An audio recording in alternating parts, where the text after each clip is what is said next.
अस्सलाम वालेकुम दोस्तों। कुछ अरसे कबल मेरा एक तकरीब में जाने का इत्तेफाक हुआ जब ये कोविड और ये सोशल डिस्टेंसिंग के मसाइल नहीं थे। तकरीब जश्न आज़ादी की रात को रखी गई थी। काफ़ी सारे लोग उस तकरीब में मौजूद थे। लोग मुख्तलिफ अक़साम के खाने खा रहे थे और खुश थे। इस खुशी के दौरान मैंने गौर किया कि बहुत सारे वेटर्स जो खाना सर्व कर रहे थे उनमें एक बड़ी बुजुर्ग सी उम्र के सफेद दाढ़ी वाले बड़े अच्छे नजर आने वाले बुजुर्ग वो बड़े मुस्कुरा मुस्कुरा कर अपना काम सर अंजाम दे रहे थे।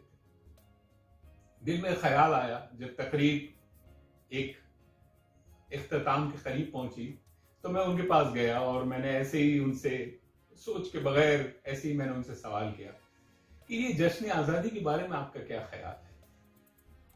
उन्होंने बड़े अच्छे अंदाज में मुझे बताया, इसलिए मैं ये यहाँ बताना अपनी जिम्मेदारी समझता हूँ। उन्होंने कहा आजादी के बारे में सोचना और आजादी का ख्याल रखना ये तो बड़ा लाजमी सा अमर है, लेकिन जश्न मनाना, उन्होंने कहा जश्न हमें उस वक्त मनाना चाहिए जब हमारा कोई भी बच्चा तालीम से महरूम ना हो, हमारा कोई भी गरीब घर में भूखा ना सोए, हमारा कोई भी मजदूर बेरोजगार ना हो, हमारे लोगों के दिलों में वतन बसता हो और वो वतन को इसी तरह समझते हो जिस तरह वो अपने घर को समझते हैं।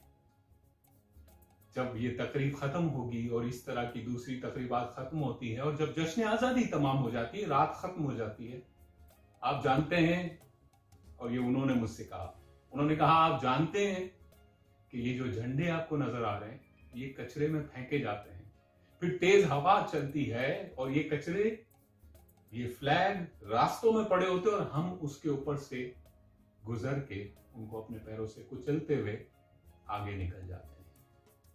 इसका मतलब यह है कि हमारे दिल में वतन नहीं बसता।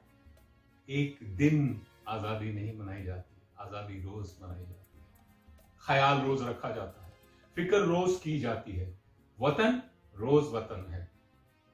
उन्होंने एक गाने की 2 लाइनें मेरे सामने पढ़ के कही। उन्होंने कहा हम तो अपने जमाने में कहा करते थे कि मेरे महबूब वतन तुझ पे अगर जाऊं निसार, मैं ये समझूंगा ठिकाने लगा सरमाया तन, ए वतन प्यारे वतन।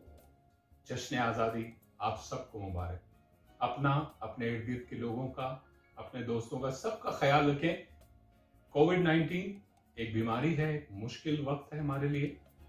इस मुश्किल वक्त से हम तकरीबन बाहर निकल चुके हैं, थोड़ा सा और एहतियात की जरूरत है। अस्सलाम वालेकुम।